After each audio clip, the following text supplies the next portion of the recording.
Hi, I'm Taylor with Mom on the Spectrum, and today we're talking about autistic masking, more specifically, who we are underneath our mask. So today's going to be less about what autistic masking actually is. You can find more information about that on my channel and other videos, and I'll try to post a link to some of those in the description. But I want to explore, this is a question that I tackle a lot in my online classes with other autistic adults in the community, this idea of who am I if I'm not masking? So if you're new to the channel, welcome. I'm a late diagnosed autistic mom of two. I was diagnosed at 31 years of age, which was about 3 years ago now. And when I learned that I was autistic, it totally changed my life. I always thought something was wrong with my brain. And I always knew that I thought about life differently than other people did. Like my approach to life and how I process information is very different. And once I had the words to describe it, once I learned that I am on the autism spectrum, it helped me have more self-compassion and gave me more resources to be able to support myself. So if that sounds like something that might be helpful to you or a loved one in your life, if you'll subscribe to the channel, that's an awesome way to stay a part of new things that are happening in the community. There's a great community here. I hope you'll take some time to comment below. Lots of really incredible individuals from all around the world here, sharing their love and positivity and light. And I'm always just so grateful to be a part of the community here. With that being said, let's jump into talking about who are we underneath the mask. So especially for late diagnosed autistic adults, it can kind of almost be like this identity crisis where you're like, who am I even? Like I've been trying to be a different version of myself because I thought that's what other people wanted. But who am I if I'm not doing that?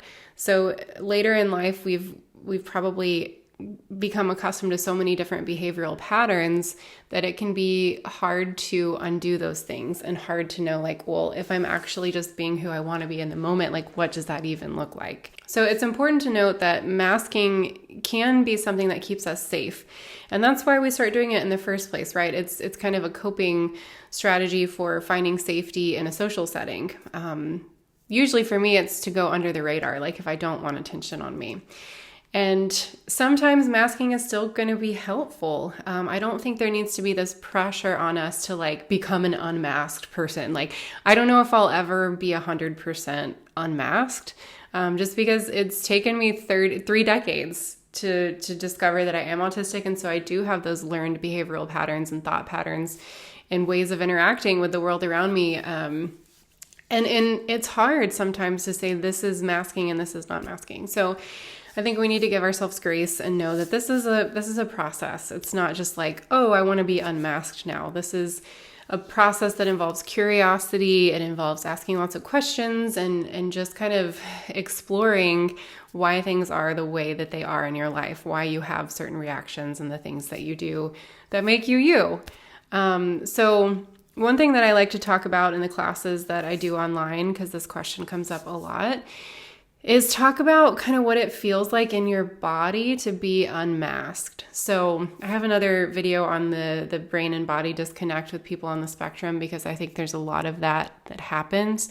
We tend to get kind of stuck in our brains and forget to process information that our body's giving us. And so I want you to maybe think of a time when you felt really in your element. So this could be a time you were pursuing your special interest. Maybe you got like in that black hole productivity where you're just in the zone. Things are coming easily to you and you have no idea what's going on around you because you're so focused. Okay, so think about a time like that. And I would guess that your body probably felt maybe more grounded than usual. For me, that kind of feels like a weight like at the base of my spine. It feels like being centered and this energy kind of coming up through my spinal column. So if you want to kind of practice what that feels like, you can put your feet flat on the ground. You can put your hands, rest your hands on your knees, and just sit up nice and tall. Imagine that somebody's kind of pulling you up from the top of your head and that your spine is straight from the top of your head all the way down to the base of your tailbone.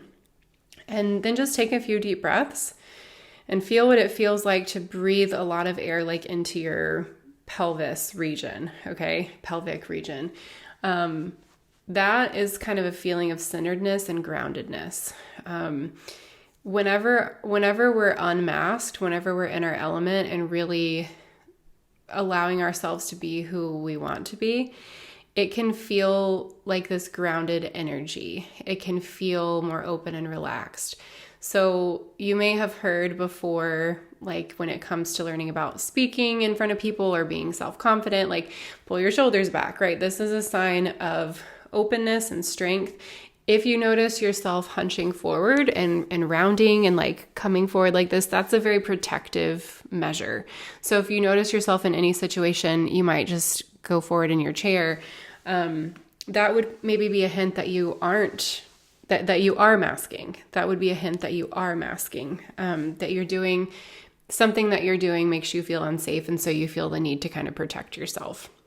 And evolutionarily speaking, this is a protective mechanism because it helps us protect our internal organs, like all of the important stuff right here. So body language is a big key. It's an important factor whenever we're kind of discovering what feels like us and what doesn't. Something for me that I also notice when I am masking, when I'm engaging in behaviors that I'm doing because I feel like other people want me to do them, there's kind of this feeling of ick, like an ickiness. Maybe your skin feels like it's crawling. You feel uncomfortable. You feel like disgust is too strong of a word, but it's kind of this like a shudder, kind of like, ugh. So if you feel that ick, if you feel your skin crawling, that's probably, that can be a sign that you're like trying on a behavior or attitude or thought pattern that's not in line with who you really are. So body language is very important, and this is something that you might slowly become more accustomed to over time. So like I said, there tends to be kind of this brain-body disconnect with people on the spectrum, and first of all, we have to become aware of that.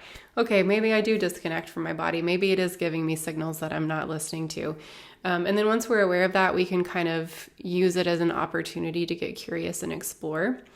I talk about this a lot in my classes too. If you notice yourself becoming judgmental against yourself, like negative thought patterns and kind of beating yourself up inside about something you did or said, just use that as a reflection point. Okay, I'm being judgmental towards myself. I feel like the flip side of being judgmental is being curious. So whenever you do notice that you're being judgmental, how can you become more curious about why you're behaving the way that you're behaving, why you're thinking the way that you're thinking? And what questions can you ask yourself? Where did I see this modeled? When was the first time I remember doing this? When was the most recent time I remember doing this? Who was I around? Those types of questions to help you explore maybe why you're doing the things that you're doing. There's something else really important that I wanted to share, and I actually read it in one of my favorite books. It's called Who You Were Meant to Be. It's by Dr. Lindsay Gibson, and I'll put the link in this in the description. It's basically like a self-help book written by a proficient psychologist. And the information in that is just great. But she suggested that if you're not sure who you truly are, sometimes the first step can be discovering who you're not. So it's kind of like the image that I like to think of, and we were talking about this in one of the classes this week. It's kind of like cleaning out your closet. So all of a sudden you go in your closet, nothing fits anymore. You don't like the way it looks.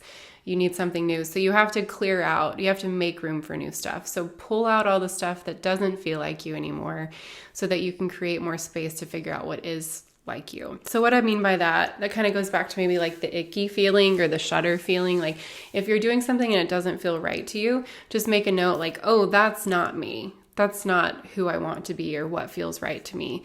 And you might, in this process of figuring out who you are, you might want to experiment. Like maybe you've wanted to change the way you do your makeup and you're a little bit self-conscious about it. So you try blue eyeshadow and you do it and you're like, oh, this is not me, right? That's a very simplistic example. We can get as complicated as you want to get. But experiment and like try different things when you feel comfortable doing it. And obviously like make sure the environment is an environment where you feel comfortable.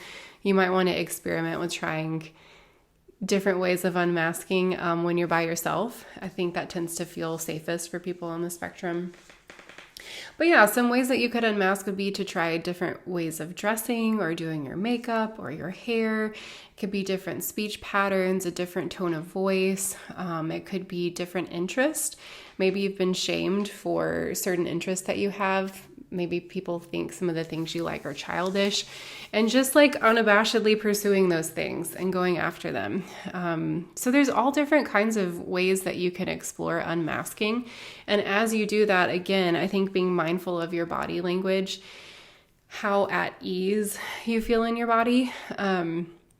I guess it might be important to mention here too that unfortunately a lot of times autism and CPTSD go hand in hand. CPTSD is complex post-traumatic stress disorder. And with CPTSD, it can compound the difficulties associated with connecting to your body. Because when we've been through trauma and stress, our brain does disconnect from our body in order to protect us from some of the pain. So it can take time and intention and energy to reconnect with your body. And one of the ways that I like doing that is through yoga. So anything that you do intentionally, mindfully with your body, yoga, running, swimming, going out in nature, just sitting and being still and observing different sensations in your body where you might feel tense, where you might feel tight, where you might feel light and open, just being aware of feedback that your body is giving you and practicing that over and over and over again. Over time, your body will get the hint that maybe you've shut it down in the past and not wanted to listen to it, but you're creating more space for it to talk to you now.